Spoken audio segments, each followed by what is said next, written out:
Bonjour, chers amis. Bonjour, je crois même pas que j'ai besoin de micro, hein. Je parle assez fort. Ouais, m'entend. Alors, c'est agréable de faire partie d'une grande famille. Je sors de Drancy, j'arrive ici, je vois qu'il y a des visages que je connais. Et c'est agréable. Louons le Seigneur.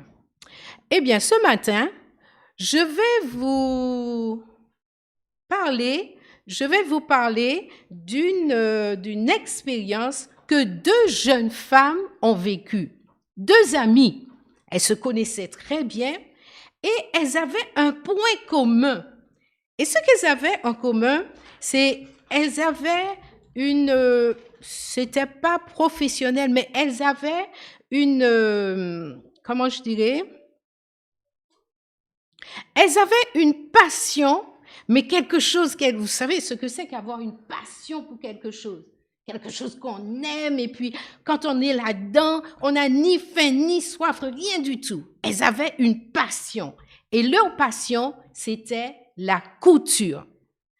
Et voilà que l'une d'entre elles se dit, j'ai envie de réaliser une veste, mais quelque chose de top, une belle veste.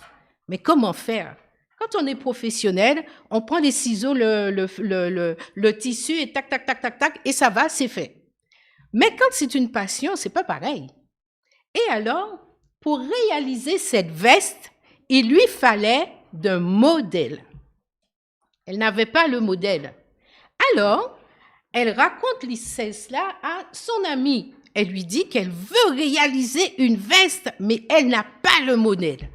Alors, elle lui dit, mais t'en fais pas, j'ai deux vestes, deux modèles que j'ai réalisés. Super, top, je pense que ça te plaira. Alors, elle lui dit, bon, si tu veux, je te les prête, hein, je peux te les passer sans problème. Elle lui dit, d'accord. Et voilà que les deux enveloppes arrivent. Là, ce n'est pas l'enveloppe originale parce que ça a déjà été servi, l'enveloppe est abîmée. Alors, elle reçoit deux enveloppes, veste bleue, veste verte. Elle se dit, bon, il faut qu'elle choisisse. Mais elle ne choisit même pas. Elle prend l'enveloppe de la veste verte et elle va ouvrir son enveloppe. Et là, en ouvrant l'enveloppe, waouh, top, c'est ce qu'elle voulait. Elle a un modèle exactement comme elle voulait, avec des manches, des coupures, des boutons, un col comme ça, c'est ce qu'elle voulait. Alors, elle regarde, elle regarde, elle regarde, et elle se dit, c'est bien, c'est ce que je veux. Donc, du coup, elle ne regarde même pas l'autre enveloppe, parce que c'est ce modèle qu'elle veut réaliser. Et voilà que notre cher ami, dans l'enveloppe, vous avez le modèle. Mais avec le modèle, il y a aussi le mode d'emploi. Comment faire? Alors, nous allons ouvrir ce mode d'emploi. Effectivement, on va vous dire toutes les parties du modèle. Comment découper, comment poser sur le tissu. Et aussi, on va vous dire tout ce que vous devez acheter comme fourniture. Les boutons, le fil, fermeture éclair, tout ce que vous voulez. Mais alors, comme elle a bien regardé son modèle et qu'elle a bien regardé les explications, elle va acheter le tissu. Et elle va s'arranger pour prendre un tissu presque le même que le modèle, de telle sorte que sa veste soit le modèle. Et voilà, elle achète son tissu, elle arrive, elle s'installe, tout est fait. Mais quand elle prend le patron, vous savez, vous avez toutes les explications, mais le patron, c'est pas pareil. Alors, j'irai doucement parce que le papier est très fin. Et sur le patron, vous avez toutes les découpes à faire de tailles différentes. Alors, il faut bien regarder avant de couper le tissu. C'est ce qu'elle a fait. Elle a bien regardé. Et elle regarde, elle tourne. Elle se dit, bon, ça c'est ça, ça c'est ça. Mais à force de regarder, elle se rend compte qu'il y a quelque chose qui ne va pas. Il y a un truc qui ne va pas. Elle a beau regarder, il y a un truc qui ne va pas. Qu'est-ce qui ne va pas? Elle ne sait pas, elle regarde toujours. Et quand elle se rend compte, mais tiens, il n'y a pas le col. Mais Il y a des manches longues, parce qu'on revient toujours au patron, au modèle. Elle revient, mais il n'y a pas les poignets des manches, il manque des choses là-dedans, il y a un problème. Elle cherche, et finalement, à force de chercher, elle se dit, ah, j'ai enfin trouvé. Le patron qu'il y a dans l'enveloppe ne correspond pas au modèle. Il y a un patron, celui-là, mais il y a un modèle. Et ce n'est pas le patron qui correspond au modèle. Il y a un gros problème. Et si elle avait coupé son tissu, qu'est-ce qui allait se passer? Elle aurait perdu son tissu. Et quand elle allait les coudre un morceau à côté de l'autre, elle n'aurait pas eu ce modèle. Et c'est celui-là qu'elle voulait, pas un autre. Et voilà que quand elle vit ça, elle se dit, mais après maintes réflexions, heureusement que je n'avais pas coupé mon tissu. Mais parfois, vous savez quelque chose, c'est que nous sommes comme ce patron. Nous sommes comme ce patron. Eh bien, très souvent, l'enveloppe qui tient d'où est ce modèle doit avoir le bon patron. Mais très souvent, ce n'est pas ça. Et très souvent, nous sommes des chrétiens d'apparence. Nous montrons un patron, mais à l'intérieur, nous montrons un modèle, mais à l'intérieur, nous ne sommes pas le patron. Nous sommes quelque chose d'autre. Nous donnons une image, mais que nous ne sommes pas. Et ça cause de gros problèmes. Parce qu'à ce moment-là, on n'a plus de direction, il n'y a plus de sens, il n'y a plus rien. Et nous devenons de faux chrétiens. Nous devenons de faux JIA. Nous sommes JIA, nous donnons l'apparence de JIA. Oui, quand vous me voyez avec l'uniforme, je suis JIA. Mais dans la vie de tous les jours, est-ce que je suis JIA?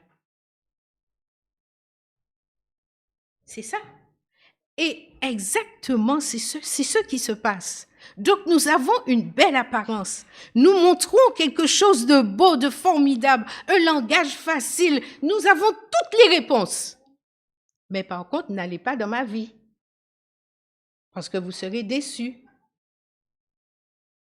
Et là, ça s'appelle de faux chrétiens. Ça s'appelle de faux JIA. Et le problème, c'est que moi, je n'ai plus de repères, plus de sens, mais ceux qui sont à côté de moi, ils n'en ont pas non plus. Parce que qu'est-ce qu'ils disent? Mais entre ce qu'elle dit et ce qu'elle fait, il y a un monde de différence. Quelle image que nous donnons? Et on nous dit que nous, en tant que chrétiens, je dois être chrétien jusqu'au bout. Ne pas donner une image de ce que je ne suis pas. Et elle nous dit, nous ne pouvons nous appeler chrétiens que lorsque notre personne et nos vies permettent à la lumière de Jésus de briller. Un tison. Quel est le but du tison? Vas-y. Briller de mon mieux. Des tisons, nous sommes appelés à briller de notre mieux. Et qu'est-ce que Jésus lui-même nous demande? Qu'est-ce qu'il a fait, Jésus? Est-ce que Jésus, entre ceux qu'il prêchait et ceux qu'il vivait, il y avait un monde de différence? L'intérieur reflétait l'extérieur. Et quand on le voyait, on voyait Jésus. Et on voyait le modèle top. Frères et sœurs, JIA, c'est ce que nous devons être. Nous devons être des JIA partout. Aujourd'hui, vous êtes JIA. À l'école, au lycée, au collège, à la maison, vous devez être JIA.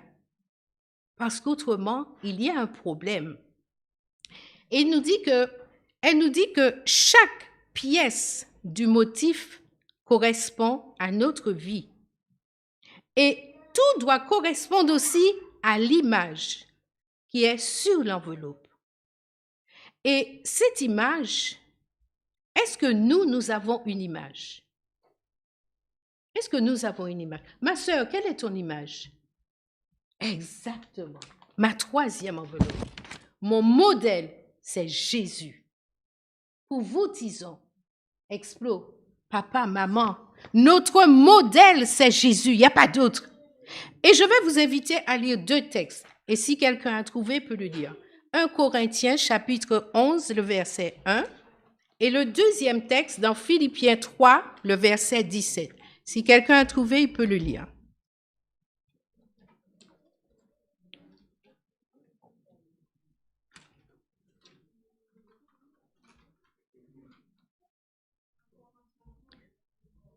Oui.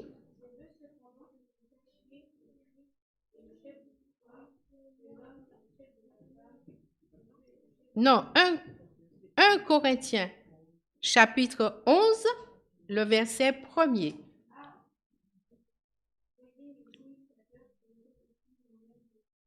Alors, mon chéri, qu'est-ce que Dieu te demande dans ce texte? Que tu dois l'imiter. Et donc, tu dois retourner au modèle, Jésus-Christ. Et le deuxième texte, quelqu'un d'autre? Dans Philippiens 3, le verset 17.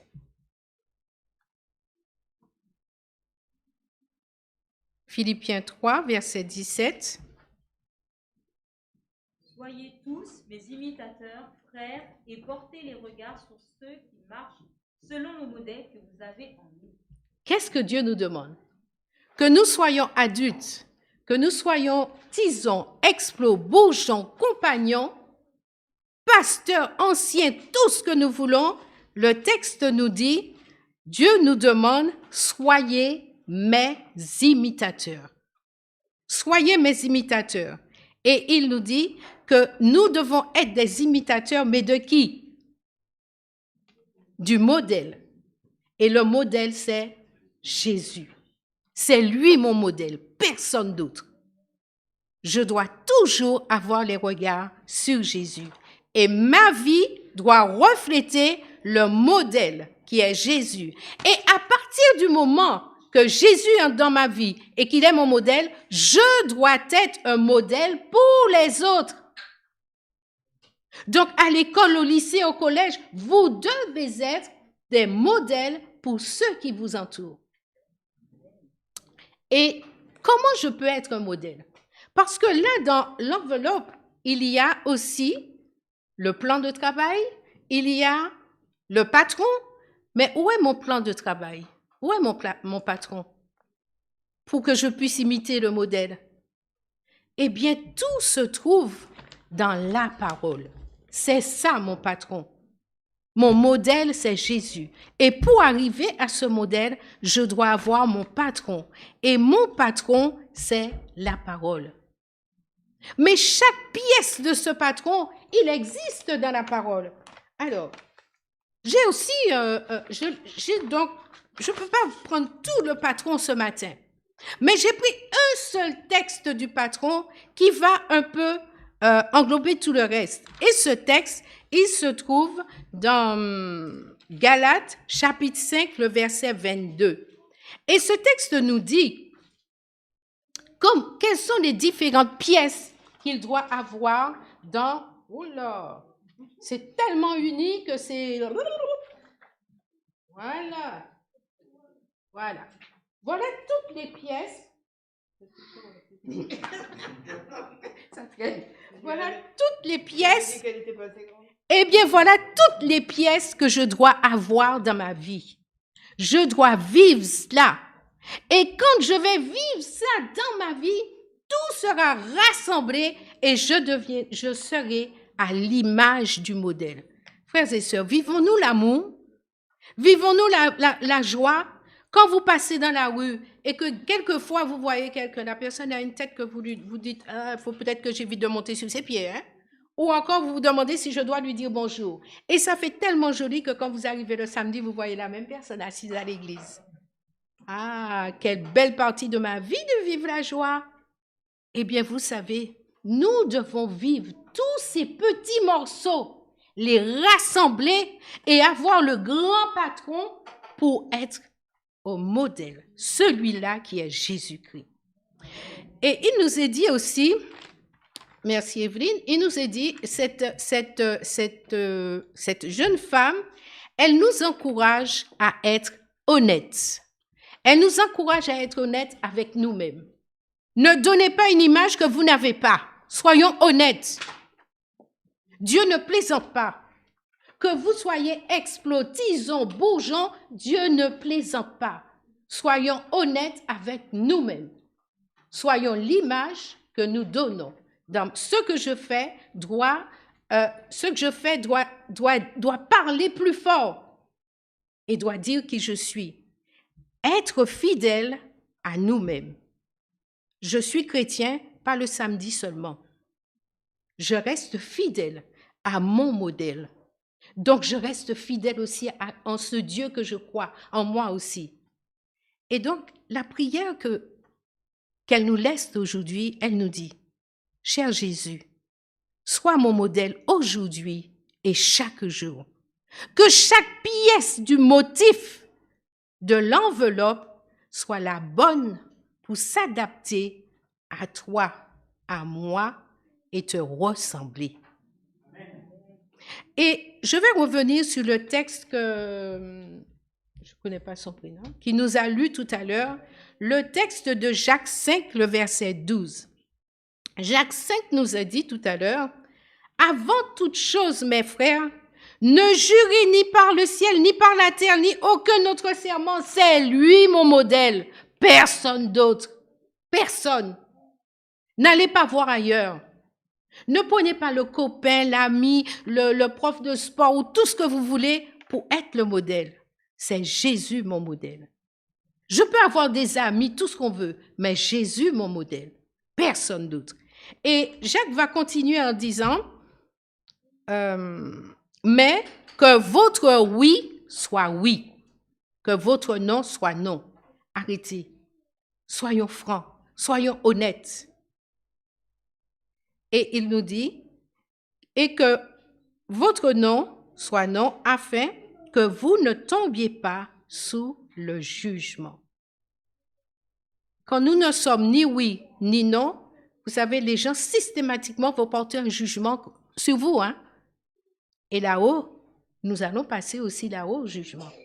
Donc, soyons francs, soyons le vrai chrétien.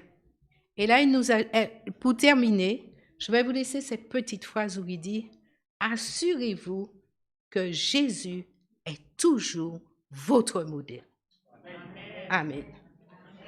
Alors, je vais ajouter aussi, pour ceux qui font leur engagement aujourd'hui, c'est pour vous. Vous vous engagez aujourd'hui avec la troupe que vous appartenez à faire toujours de votre mieux, c'est sûr. Mais la troupe, elle dépend aussi du modèle. Que nous soyons tisons, exploits, c'est toujours le modèle. Donc aujourd'hui, vous vous engagez avec Jésus pour faire toujours de votre mieux.